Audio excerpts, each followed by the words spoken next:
Hi, Dr. Jeff Banas back here, and we're going to talk again, the part two on So You Want to Be a Triathlete. Everything you know to start your first triathlon, or maybe some even good tips for some seasoned veterans. So here we go. In this one, we're going to talk about the training, triathlon training, and a kind of bunch of stuff that people do wrong and just totally avoid and when training for your triathlon. And so even if you've been a seasoned triathlete, this would be helpful to find some of the training concepts or techniques that we talk about in here. And this is the place to start before you train. And now this is one of these things that, like I just mentioned, people almost always overlook, and no one does this. I'm a sports chiropractor, so I treat a lot of injuries.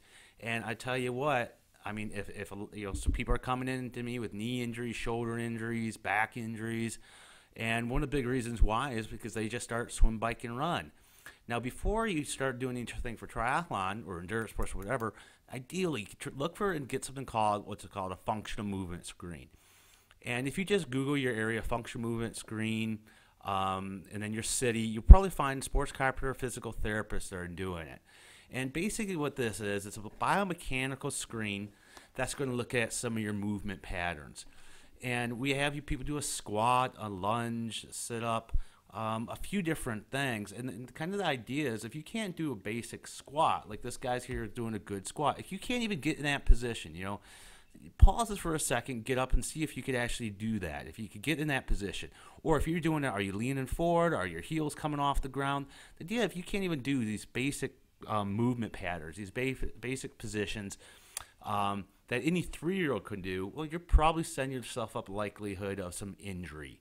And so you could get this quick functional movement screen done, and then the therapist or the sports chiropractor, whoever does it, could give you a little ideas on some exercises, stretching, or what could be done to try to fix those imbalances so you don't end up in office with an injury. Now, it'll probably cost you one copay, $40 or $50, I don't know, something like that to get this done. Now, if you go off and get hurt, you're going to be paying these copays all the time to get some therapy done. So before you start doing any training, look into getting a functional movement screen done or some type of biomechanical screen. The next thing is the VO2 metabolic test. Now, you might have heard a little bit about this, but basically what we do is we have you wear a mask and we have exercise at different intensities. And the main purpose of this test, at least in my opinion, you get what's called the VO2 max. The VO2 max is kind of a measurement of your engine size. It tells you basically you have a good engine to compete in triathlons or don't you. But I have a whole nother video on that, so I'm not going to spend that time on that. But basically what we want to do is we want to see where your body's burning fat. Why is that important? Well, because if you could teach your body to burn fat as a primary source of fuel when you're doing an endurance event like a triathlon, then you don't have to eat as much. Eating and running do not go hand in hand. That's a sympathetic fight or flight nervous system response. And it's just not natural for our bodies to eat and process food while we're running. So if you could teach your body to burn fat, then you could get the calories from your own body's fat and have to eat less during the race.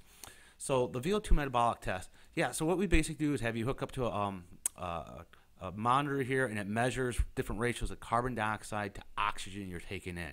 And at different ratios, we could determine what your body's burning as fuel for exercise. So this is kind of like the results right here. So this line right here is heart rate, and it's going up, and this is how much fat you're burning. Okay? So if you're doing a triathlon and you're running right here, and you're getting very little fat, what that means is you're not getting a lot of calories from your own body's fat. And if that happens and you're not eating, then you're going to bonk.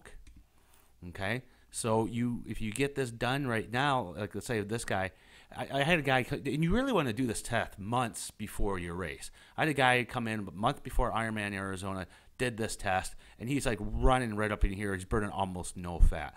Well, something like the Ironman, he's going to be in trouble. He now knows he's got to be eating the entire time because his body's not getting anything from fat. And the way you teach your body to burn fat is you need to spend more time in this area. So let's say if you're running here, in this area here, your body's getting a lot of calories from its own fats. Therefore, you don't have to take in as much food. Now, the goal with this is to set up a training plan so this expands out here. So you're burning fat all through here. So you're going all the way up here, all the way up here. There's always going to be a threshold where you're not burning fat.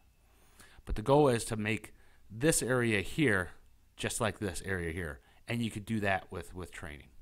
Okay, let's talk a little bit more about some training options. A lot of pre-written plans out there. You can simply find some free ones by doing a Google search, like triathlon, sprint, run, focus training. That'd be a sprint distance with maybe a run focus. With triathlon, you gotta train your weak areas. So you could have modified programs that have your weak areas in mind. TrainingPeaks.com. If you go to Training Peaks, the Training Peaks. There's a whole bunch of coaches there. I have plans on Training Peaks. I have everything from a couch to Olympic distance, couch to a half marathon with a testosterone enhancing or weight loss focus. A lot of different plans out there on Training Peaks. And what I say about Training Peaks is you purchase a plan in Training Peaks and you upload it to their online software. And it's got everything laid out for you, what to do every day. We'll get into a little bit more about what entitles these plans and how you can incorporate them into your own. But I just want you to make sure you're aware that there's training options out there that have all this stuff that I'm going to talk about as far as the different types of exercise and stuff already built into the program. So you might look at the Training Peaks. That's pretty neat because you just plug in your race date. All the stuff pops up. A lot of the exercises have videos and demonstrations on them. And especially with training, what you do on this day is dependent, already set up on these days. So there's a reason why everything's laid in there. And in Training Peaks, a lot of coaches have already set this up. Now the training options, one-on-one personal coaching. So a lot of guys do that. I do that. Basically, when I do that, you get all of me anytime you need. Email me, text me anytime, and I do 1 week at a plan at a time. So I set the person up with one training plan at a time. Okay, so now we got that. Let's get into a little bit more of training for the triathlon. Okay, now even if you just purchase a training plan from someone, it's a good idea to kind of know what is going on in that training plan. We basically, in a training plan, or when your coach sets up a training plan, or when you're training for a triathlon, you basically want to break it. The training plan is broken up into a few blocks. And it's usually base training, build, peak, taper, and rest. There is another one that's thrown in there, and it's called free. Free would be during the off season when you're not doing like triathlon related stuff, basketball, whatever, tennis, something like that. But I'm talking about like a basic plan that we have. So the base is kind of as we're getting the muscles adapt to the sport specific of swimming, biking, or running. That's where we're building your engine. It's kind of, again, a little bit lower intensity. Base training is kind of running the miles, getting your body ready to start kicking up the training, which would come in the next phase with the build phase. And this base could be a few weeks, actually a few months long. So you first do that base where you're kind of building that engine. Now you move up to a build phase. In the build phase, we're going about, usually the intensity is a little bit higher, so you're pushing it a little bit goal specific, higher intensity and volumes, and that's why it's called build. You're building. I typically do like a 3-week build. Some people do a 2-week build. So you have 1 week where maybe let's say your long run is a mile. Let's say you're just starting off. Then the next week you do 2 miles, and then the next week you do 3 miles, and then you'll typically have a rest week after that. So I'll do like a build week, like a 3-week build week, followed by a week rest or rest adapt, where you kind of adapt to the changes of it. And you might have a few of these build weeks, a few of these 3-week build weeks, depending on the distance of your race and your specific goals. Peak is kind of just like the end of your build week right before your race. That's just really where you're reaching your maximum intensity. You're really getting real lot more specific towards your race. And then after peak, you got to taper the race. And the taper is kind of where you gradually wind down so you're fully recovered for your race. Taper for something like an Ironman could even be 3-4 weeks long, where you gradually reduce the distance before your race. It really depends on the distance that you're doing for your race. A little bit about the taper here when you're resting up. Keep the intensity high.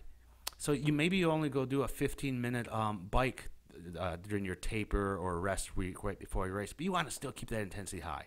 You still want to keep that intensity high. Carb loading, there's a lot of people that say you need to load up on the carbs before your race. You really don't need to do that. If you're just eating normally, especially like how you were back in these build areas, because the race volume and intensity, the intensity is high, but so much the volume is very low. So you're actually building up on that time. One more thing about the taper, it's really common to have a lot of aches and pains and feeling all that type of stuff during the taper, because you're used to those endorphins, those cathlons kicking out from so much training. So, okay, yeah, and one other thing, before your race, I typically have people take a day off, maybe 2 or 3 days before the race. You know, the day before the race, do some type of a little high intensity, but very short. Okay, now what we're going to do is we're going to get into some of the exact specific training tips, but I'm running out of time here, so I'm going to stop this one and talk about all these training tips and strategies in the next segment.